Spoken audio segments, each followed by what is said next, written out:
20W40, 10W30. Engine oil കുപ്പികളിൽ കോയിൽ കുപ്പികളിൽ കാണുന്ന ഈ നമ്പറുകളുടെ യഥാർത്ഥ അർത്ഥം എന്താണെന്നറിയാമോ?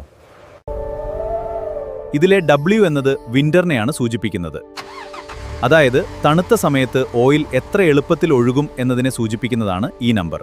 10W എന്നത് 20Wനേക്കാൾ തണുപ്പിൽ എളുപ്പത്തിൽ ഒഴുകും. അതായത് Wന് മുമ്പുള്ള നമ്പർ കുറയുന്തോറും തണുത്ത സമയത്തെ ഓയിൽ ഫ്ലോ മെച്ചമായിരിക്കും. ഇനി 30-40 പോലുള്ള രണ്ടാമത്തെ നമ്പർ എന്താണ്? എഞ്ചിൻ സാധാരണ പ്രവർത്തന താപനിലയിലെത്തുമ്പോൾ ഓയിലിന്റെ വിസ്കോസിറ്റി അഥവാ കട്ടിത്തനം എത്രയാണെന്ന് ഇത് സൂചിപ്പിക്കുന്നു. അതുകൊണ്ട് 10W30 തണുപ്പിൽ കൂടുതൽ എളുപ്പത്തിൽ ഒഴുകും. 20W40 ചൂടാകുമ്പോൾ താരതമ്യേന കൂടുതൽ കട്ടിയുള്ള ഓയിൽ ഫിൽം ലഭിക്കും.